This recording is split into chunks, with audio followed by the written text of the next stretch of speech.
Asan'ny apôstôly toko faha 4. Tany Ikonioma olona maro no nino. Asan'ny apôstôly toko faha 4 ny andininy voalohany hatramin'ny fahafito. Ary nohony tany Ikonioma Paoly sy Barnabasy dia niara-niditra tao amin'ny sinagogan'ny Jiosy izy ka nitory-teny, ka dia olona betsaka no nino, na Jiosy na jentilisa. Fa ny Jiosy izay tsy nino dia nampitaitra ny jentilisa ka nanome fo azy hanohitra ny rahalahy. Ary nitoetra ela teo izy dia nitory tamin'ny fahasahiana no nifatokiny ny tompo, izay nanome vavolombelona hamarina ny tenin'ny fahasoavany, ka nampanao azy roalahy famantarana sy fahagagana. Fa ny vahoaka tao an-tanàna ny saratsaina, ny sasany nomba ny Jiosy, fa ny sasany kosa nomba ny apôstôly. Ary raha ny ray tetika hanisy ratsy sy tora-bato azy ny jentilisa sy ny Jiosy mba amin'ny loholony, ka fantany izany, dia nandositra nakany Listra sy Derbe, tanànan'ny Likaonia, mba amin'ny tany manodidina izy, dia nitory ny filazantsara tany. Tany Listra sy Derbe, fanasitranana lehilahy iray malemy tongotra. Asan'ny apôstôly toko faha 4 ny andininy 9 hatramin'ny 10. Ary nisy lehilahy anankiray nipetraka tany Listra, nalemy tongotra hatrany an-kibony reniny ka tsy afaka namindra. Izy naharehan'ny Paoly nitory-teny. Ary Paoly no nibanjina azy mafy, ka nahita fa nanampinoana hositranina io, dia niteny tamin'ny feo mahery hoe, mijoroa amin'ny tongotrao. Dia niantsambotsambotra rahalehilahy ka nitsangatsangana. Ary no nihita ny vahoaka betsaka izay zavatra nataon'ny Paoly, dia nanandratra ny feony izy ka nanao tamin'ny fitenin'ny Likaonia hoe, efa nidina nankaty amintsika ny Andriamanitra maka ny endrik'olona. Ary ny anaran'ny Barnabasy nataony hoe Jopitera, ary Paoly kosa Merkory, satria izy no mpitarika ny tenina lahatra. Ary ny mpisoron'ilay Jopitera teo anoloan'ny tanàna mba amin'ny vahoaka, dia nitondra omby lahy sy voninkazo atao fiaingona ho eo am-bavahady, ka nikasa hanao fanatitra. Fa noho nahare izany ny apôstôly, dia Barnabasy sy Paoly, dia nandritra ny fitafiana izy, ka nitsarafaka nakeo afovoan'ny olona, sady nanao hoe, raondrina, ahoana no nanaovanareo izao? Olona tahaka anareo ihany zahay, ary mitory ny filazantsara aminareo, mba hiaranareo amin'izao zava-poana izao, hanatina n'Andriamanitra velona, izay nanao ny lanitra sy ny tany ary ny ranomasina, mba amin'izay rehetra ao anatiny, izay nameta ny firenena rehetra handeha tamin'ny lalana tiany haleha tamin'ny andro lasa. Kanefa tsy namela ny tenany tsy hanana vavolombelona izy, fa manao soa izy, mampilatsaka ny ranonorana avy any amin'ny lanitra ho anareo, sady manome taonjina ka mahavoky ny fonareo amin'ny hanina sy ny fifaliana. Nefa na dia nilaza izany azy izy, dia saika tsy nahasakana ny olona tsy hamono zavatra atao fanatitra aminy. Paoly notoraham-bato. Asan'ny apôstôly toko faha 4 ny andininy 7 hatramin'ny 20. Ary nisy Jiosy tonga avy tany Antiokia sy Ikonioma, izay nitaona ny vahoaka ka nitora-bato an'i Paoly, dia nitarika azy ho eny ivelan'ny tanàna, satria nataony fa efa maty izy. Fa noho nanodidina azy ny mpianatra, dia nitsangana izy ka lasa niakatra tao an-tanàna. Ary noho ny ampitso, dia niala tao izy sy Barnabasy ka nankany Derbe.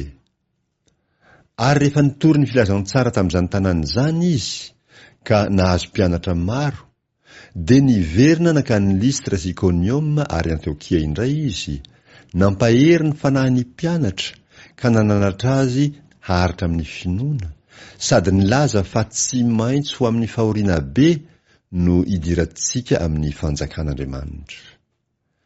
Ary rehefa nanendry loholona teo amin'ny isam-piangonana izy, dia nivavaka sady nifadianina, ka dia nanolotra azy ho an'ny tompo izay efa ninony. niverina tany Antiokia ny apôstôly ary nanao tatitra tamin'ny fiangonana. Asan'ny apôstôly 4:10, ny 4:20 hatramin'ny 20. Ary rehefa nandeha namaky any Pisidia izy dia tonga tany Pamfilia. Ary noho efa nitory ny teny tany Perga izy dia nidina nakany Atalia.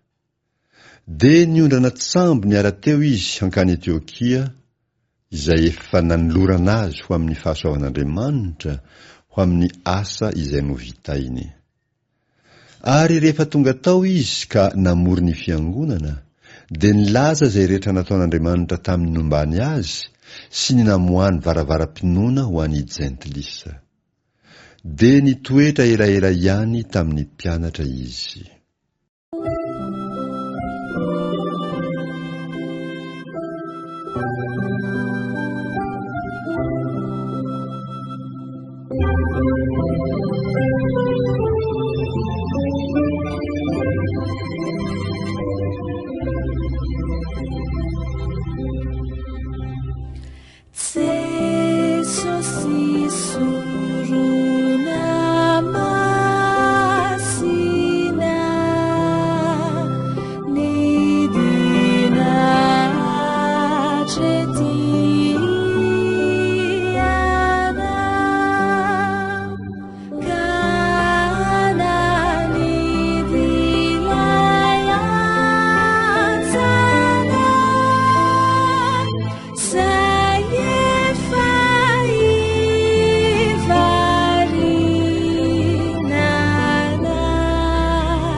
Faith.